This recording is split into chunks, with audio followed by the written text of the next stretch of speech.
Ya, mungkin itu perkongsian yang boleh kita jadikan teladan dan juga peringatan kepada kita semua supaya berjaga-jaga dan juga berhati-hati. Perkongsian tadi daripada Nur Ain Abu Bakar daripada RTM Perak yang dibawakan daripada Hospital Raja Permaisuri Bainon di Ipoh Perak merupakan satu pengalaman yang amat berat untuk dikongsikan bersama dengan kita juga, tetapi perlu untuk dikongsikan sebagai peringatan.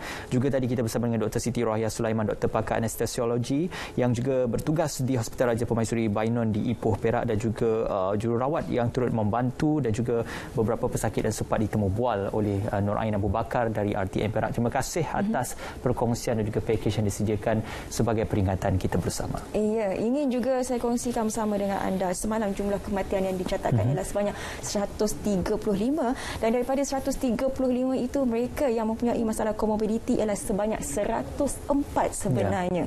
Jadi kita nak berbicara mengenai vaksinasi untuk pesakit kronik ini. Kita akan bersama dengan Puan Amy Chin, pensyarah farmasi klinikal University of Cyberjaya. Selamat pagi. Hai, selamat pagi. Hai, salam sejahtera semua pada Ismail dan Syafiqah. Ya. Baik, terima kasih Puan kerana bersama dengan kami. Sudah pastinya topik ini amat menarik untuk sama-sama kita kongsikan. Satu perkara yang saya ingin berikan perhatian kepada topik yang akan kita bawakan bersama adalah untuk kita mesti menang vaksinasi untuk pesakit kronik.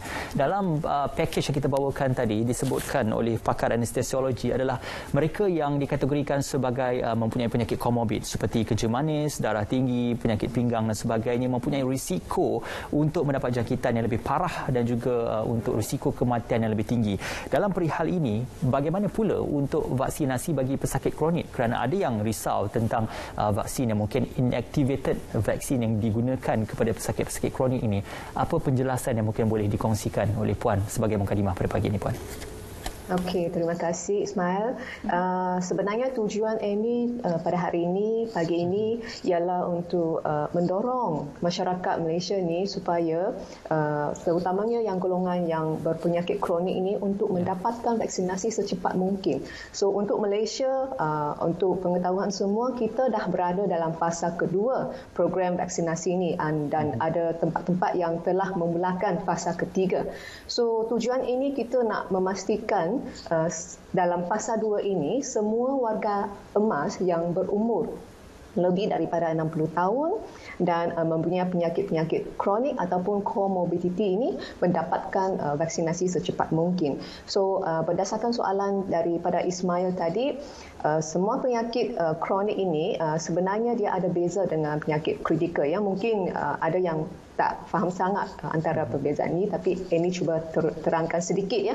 So penyakit kritikal maksudnya yang memang sakit tenat yang sedang mendapatkan rawatan, contohnya di ICU yang memerlukan alat bantuan pernafasan dan sebagainya. Tapi untuk penyakit kronik ialah golongan yang ada penyakit yang lebih daripada setahun, lebih daripada setahun dan memerlukan rawatan panjang dan mempunyai temu janji secara susulan bersama dengan doktor. So untuk golongan ini memang selamat untuk vaksinasi, sebabnya golongan inilah yang berisiko tinggi. Ya, kalau kita tengok balik statistik kes-kes COVID-19 positif ini, sebenarnya kebanyakan adalah yang berpenyakit kronik seperti kencing manis, darah tinggi yang seperti Ismail cakap tadi. So golongan ini yang diberi keutamaan Anda diberi keutamaan untuk mendapatkan vaksinasi secepat mungkin. So itulah golongan ini memang selamat untuk mendapatkan vaksinasi ya. Okey. Jika tadi doktor katakan terdapat perbezaannya di antara mereka yang kronik dan juga kritikal, boleh kita tahu dan juga fahami terlebih dahulu apakah sebenarnya jenis-jenis penyakit yang diletakkan di bawah kategori kronik dan juga kritikal ini, dan adakah fungsi dan juga keberkesanan vaksin COVID-19 ini boleh diterima oleh mereka yang berada di bawah kronik dan juga kritikal ini, doktor?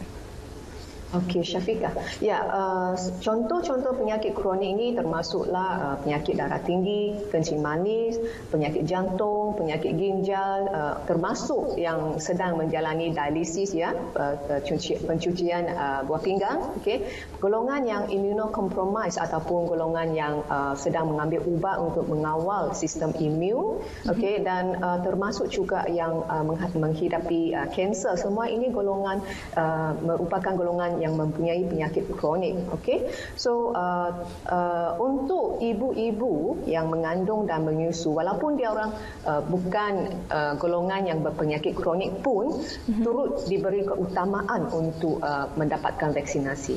Dan berdasarkan kajian-kajian yang telah dijalankan, sebenarnya untuk vaksinasi jenis-jenis vaksin ni untuk diluluskan oleh WHO, dia mesti mendapat mencapai satu sasaran di mana 50%, kurang-kurangnya 50% adalah berkesan, ya, barulah boleh diluluskan oleh WHO untuk dibagi, ya, kepada masyarakat kita, ya.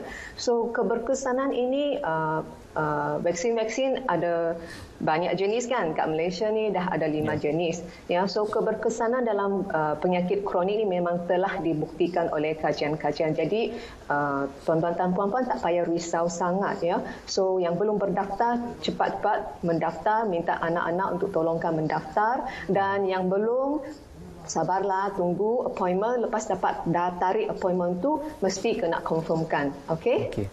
Ya, Puan, banyak juga diperbincangkan tentang kesan sampingan ataupun side effect yang mungkin dibawa selepas pemberian sama ada dos pertama ataupun dos kedua vaksin COVID-19 ini. Persoalan penting, apakah mereka yang dikategorikan immunocompromised itu mempunyai kesan-kesan sampingan yang serupa dengan mereka yang tidak mempunyai penyakit-penyakit kronik, dan apakah kadar antibodi badan seseorang itu berbeza terhadap tindak balas kepada suntikan vaksin yang diberikan, Puan? Ya, pasal kesan sampingan ni memang topik yang hangat jugalah, ya, sebab sebenarnya, ya, bayangkan, ya, dulu kita semua pun pernah menerima vaksin kan, dari bila kita muda, masih kita baby, kita pun ada terima vaksin. Tapi masa itu teknologi tak canggih macam zaman sekarang, ya. So adalah macam banyak berita, maklumat, kita pun tak sure dia betul ke palsu ke, kita tak sure, ya. So inilah yang menjadikan masyarakat rasa risau, ya, pasal kesan sampingan. Sebab kesan sampingan vaksin ni, saya tak nak menerima vaksin. Tapi sebenarnya tak betul, ya. So untuk yang kesan sampingan ni memang berbeza, ya, bergantung kepada individu. So ada yang kesan yang biasa saja, macam demam, sakit badan, sakit lengan, ataupun ada yang rasa mual atau muntah, ada yang pula penat, ya, sangat ngantuk, ada yang juga rasa sangat lapar, ya, berbeza-beza dengan individu ni. So tapi yang penting ni, kesan-kesan sampingan ni dia bukan sampai tahap yang boleh membahayakan kesihatan kita, ya. Lepas tu kita kena tengok sebenarnya risiko ni untuk dijangkiti COVID-19, ya, jangkitan COVID-19 ni lagilah tinggi, lagilah yang kita kena risaukan. Jadi lebih bagus daripada risau pasal jangkitan ni, lebih baik kita menerima vaksinasi. Okey. So kalau pasal kesan sampingan ni pun tuan-tuan dan puan-puan ni tak payah risau sangat, sebab bila you dah dapat appointment ke pusat pemberian vaksin ni, memang ada penilaian yang dijalankan oleh doktor, okey, dekat pusat-pusat pemberian vaksin ni.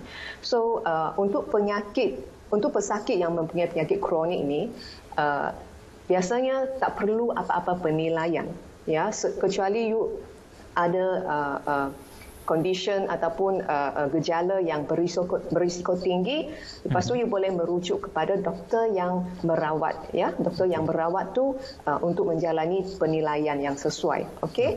Tapi kalau yang orang biasa ni tak perlu, ya, tak perlu penilaian apa-apa. Hanya 3 golongan.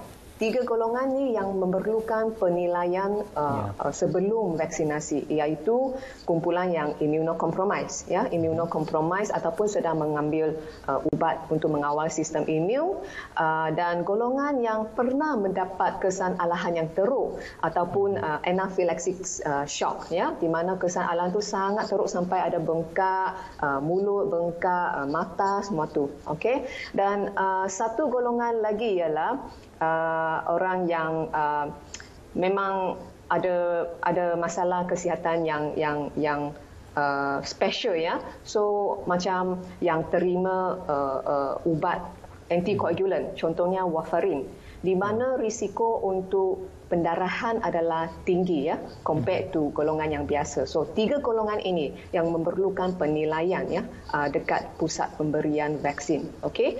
So pasal kesan sampingan ini, lepas mendapat vaksin, anda akan diperhatikan ya selama 15 hingga 30 minit untuk tengokkan monitor ya apa-apa kesan yang ada. Kalau tak ada apa-apa, memang boleh balik rumah. Ya, so biasanya dalam 1-2 hari ni kesan sampingan yang biasa ni memang tak ada dah. So tak payah risau sangat. Okey? Ya.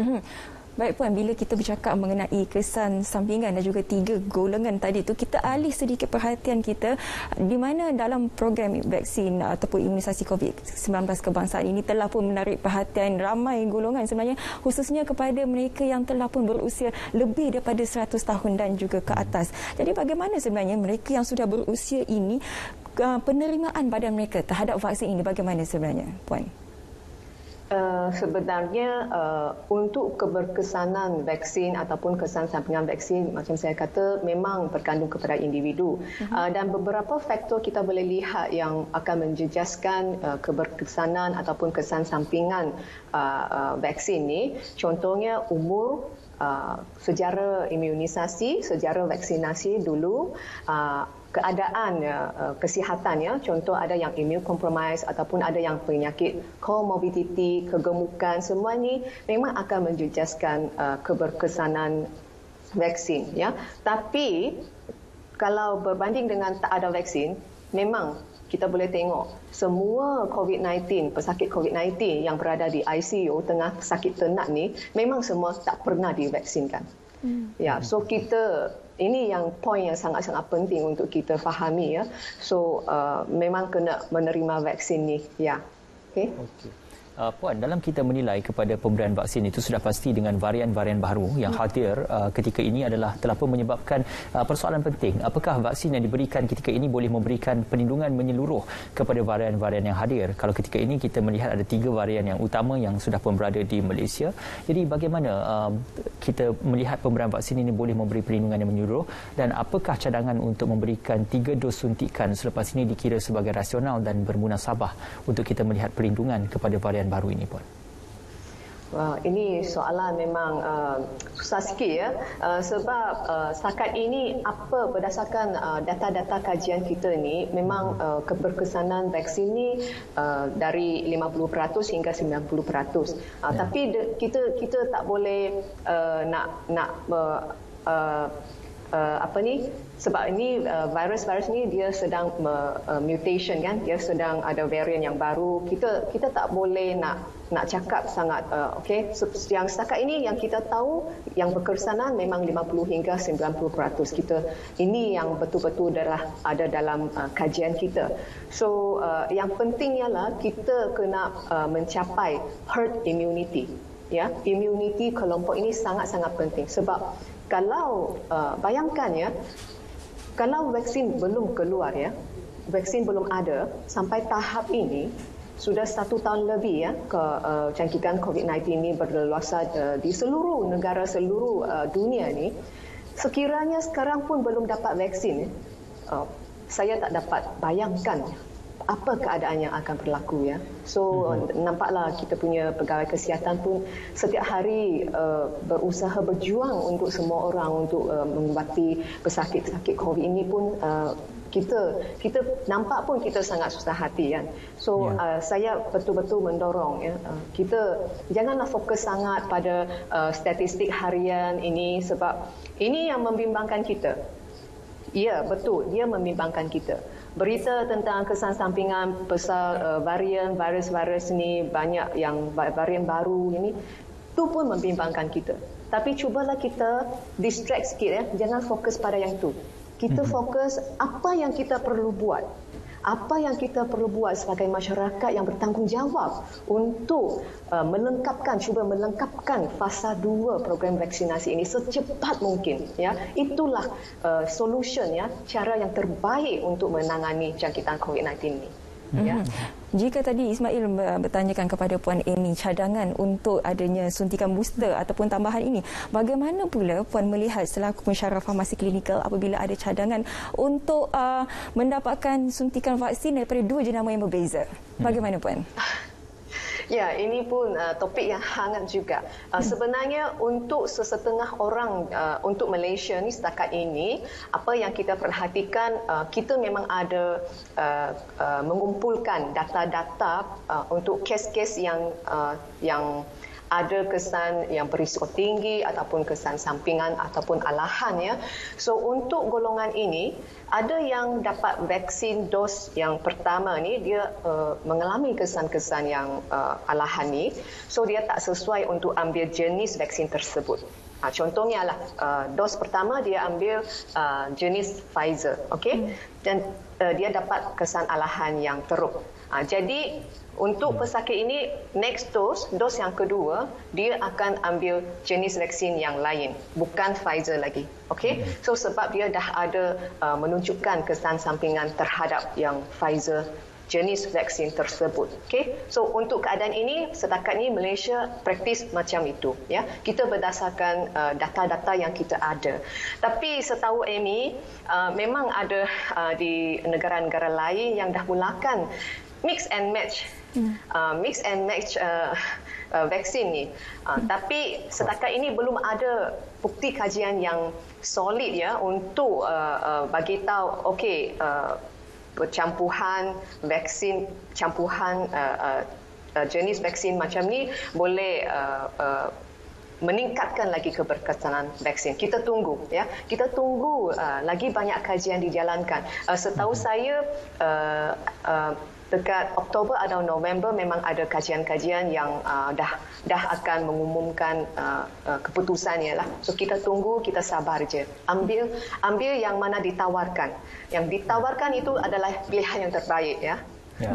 Ya, mungkin presiden yang ditunjukkan oleh negara Eropah yang sudah pun memulakan gerak kerja seperti itu boleh dijadikan rujukan kepada negara kita untuk menilai bagaimanakah pemberian cross vaksin itu boleh diberikan.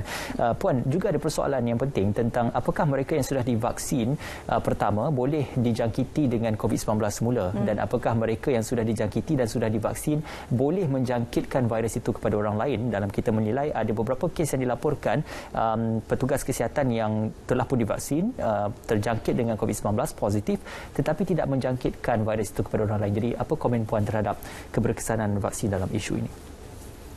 Ya, kita kena faham fungsi vaksin ini. Fungsi vaksin ini ialah untuk badan kita, untuk stimulate ya, badan kita untuk menghasilkan antibody supaya bila betul-betul kita dijangkiti COVID-19 ini, badan kita akan melawan ya, menghasilkan antibody yang boleh melawan virus ini. So itulah fungsi vaksin. Okey. Tapi ada kemungkinan juga orang yang dah divaksin boleh dijangkiti COVID-19 lagi sebabnya seperti saya cakap tadi, vaksin ini akan dipengaruhi oleh kita punya daya pertahanan sistem imun. Ya, betapa kuatnya daya pertahanan sistem imun kita, dia akan memberitahu keberkesanan vaksin tersebut. Katakan kita sistem imun daya pertahanan kita ni okey, bagus. Jadi vaksin lepas kita terima vaksin, antibody akan dihasilkan. Tapi sekiranya kita sistem pertahanan ni agak lemah, jadi keberkesanan vaksin pun akan menurun. Ini dia punya teorinya macam itu. Jadi kalaulah anda telah divaksin, you kena juga menjaga, mengikuti peraturan SOPs ni. Semua memang kena mengikuti sebab kita tak tahu nanti ada varian baru lagi ke apa ke, kita tak pasti. Banyak ketidakpastian yang sedang berlaku ni. Jadi kena juga mengikuti peraturan SOP seperti cuci tangan, menjarakkan distance social dan memakai face mask ni. Sekarang ni memang dicadangkan untuk memakai double mask ya, three-ply mask cover dengan lagi fabric mask ataupun boleh terus guna mask jenis KN95. Okey, so itulah yang perlu kita buat ya untuk mengelakkan jangkitan lepas vaksinasi. Okey. Dengan penularannya varian-varian baru yang tidak menentu, kita sering memfokuskan kepada mereka yang mempunyai penyakit kronik dan juga kritikal. Akan tetapi kita tidak boleh juga lupakan kepada golongan yang berisiko tinggi seperti bayi dan juga kanak-kanak. Jadi bagi pandangan Puan Amy sendiri, bagaimana sebenarnya golongan ini, bayi dan juga kanak-kanak, turut sama perlu diberikan vaksinasi, bukan sahaja mereka yang ada penyakit kronik kritikal dan juga kepada mereka yang telah pun mencapai usia dewasa, Puan? Setakat ini sebab vaksin ni dia adalah dijalankan kajian untuk orang dewasa. Untuk orang dewasa. So untuk bayi ataupun kanak-kanak yang kurang daripada umur 12 ni memang belum ada kajian yang tertentu lagi, tapi setahu saya memang ada mungkin ada negara-negara yang sedang menjalankan kajian tersebut, tapi belum ada lagi yang keputusan final, keputusan terakhir. So tapi memang penting juga untuk kanak-kanak mendapatkan vaksin seperti yang dalam Malaysia kita ada schedule immunization untuk kanak-kanak sejak dia lahir, dia kena melengkapkan semua jenis vaksin-vaksin yang ada dalam schedule ini So saya berpendapat ni kalau pada masa kelak nanti mesti juga vaksin COVID-19 ini akan dimasukkan dalam schedule imunisasi Malaysia. Okey, tapi sebelum itu perkongsian grafik yang kita kongsikan berita tadi adalah untuk dibacanya adalah pesakit terlantar yang menerima vaksin di rumah, bukannya pesakit terlantar disebabkan menerima vaksin di rumah. Jadi mungkin untuk kita memberikan penjelasan tentang perkongsian grafik bernama yang dikongsikan tadi. Puan, sedikit harapan Puan bersempena dengan kita melihat fasa ketiga sudah pun dimulakan di beberapa negeri, khususnya di wilayah Persekutuan Kuala Lumpur, dan juga setakat semalam 300,000 lebih jumlah vaksinasi sudah pun diberikan, mencatatkan angka yang paling tinggi di peringkat persekutuan. Jadi apakah harapan Puan dalam melihat kita boleh mencapai imuniti kelompok mungkin menjelang pada penghujung tahun 2021, Puan? Okey, sebenarnya untuk Malaysia kita memang dah set target ni untuk mencapai immuniti kelompok menjelang Februari tahun depan, Februari tahun 2022. Itu memang target kita supaya 80% populasi kita mendapat vaksin. Itulah yang target kita. So apa yang saya nampak sekarang memang kerajaan sedang berusaha kalau kita nampak statistik tadi, semakin banyak pusat pemberian vaksin telah ditetapkan di banyak-banyak negeri ini untuk mempercepatkan proses vaksinasi ini, supaya satu mega center tu bolehlah memberi vaksin untuk mungkin berapa ribu orang dalam satu hari. So kita boleh nampak kadar pemberian vaksin ini dah dipercepatkan. So jadi saya sarankan semua kena semak you punya My Sejahtera app setiap hari.